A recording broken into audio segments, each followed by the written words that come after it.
Now we're going to check out 6.8b, which says we're going to do the antiderivative type problem of what we were working on in 6.a. So we'll take the rules from that lesson and we're going to be working in reverse. So we'll start with something in this form or that form or this form, and it's going to work back into an inverse trig functions. So it's good to be familiar with these derivatives as we take a look at the antiderivatives. With this example, I'm trying to see which one it looks most like. It looks most like this inverse tan one. I do notice I have an 11 here instead of a 1. One way to deal with that is to pull that 11 off in front. And notice this part represents a rule here with a constant of 11 in front. Notice we were not undoing chain rule. We were just dealing with the presence of that 11. But typically we have to undo chain rule.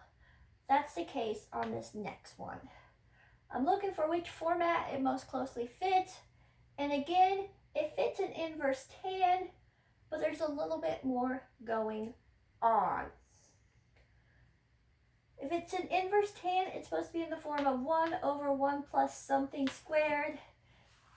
And remember, if it's not an x being squared, we'll have some chain rule quantities to deal with. The key is thinking of how you could rewrite this into that form. Well, what squared gets us to x to the 10th? Well, look what I'm going to do here.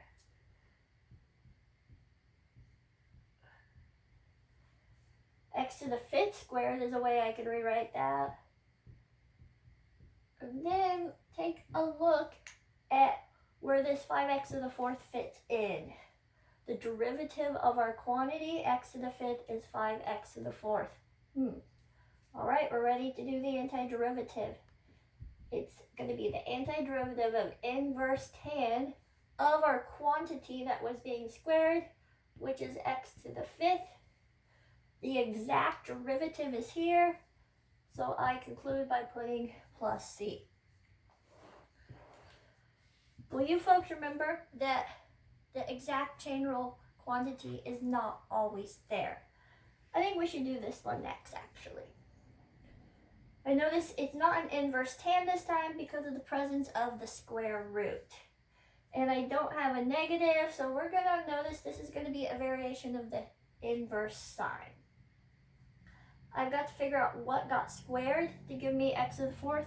Well, x squared squared. So I'm going to rewrite with that in the denominator.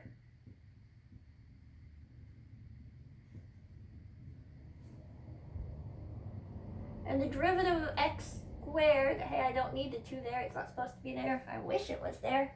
Derivative of x squared is 2x. We do have the x. We'll take care of that missing x. We will have for our antiderivative sine inverse of the quantity x squared. But the derivative was supposed to be 2x, but we only had an x on our problem. The 2 is missing, so then we need to divide by 2. Folks, that's inverse sine of x squared, the whole thing divided by 2. I just ran out of room there. Plus c.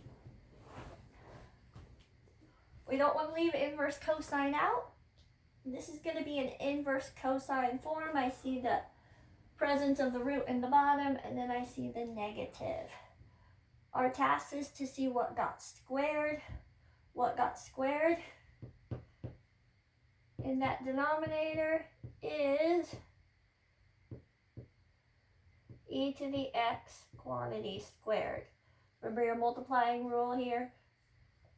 If this is squared, that becomes 2x. Folks, I'm all out of the room. I'm up here with my answer. The antiderivative is the inverse cosine of the quantity that was being squared down there, which is e to the x. This negative is here because that's part of my rule. I'll check my chain rule part. Derivative of e to the x is e to the x. So that one is done, we don't need to divide through by anything. Thanks for listening.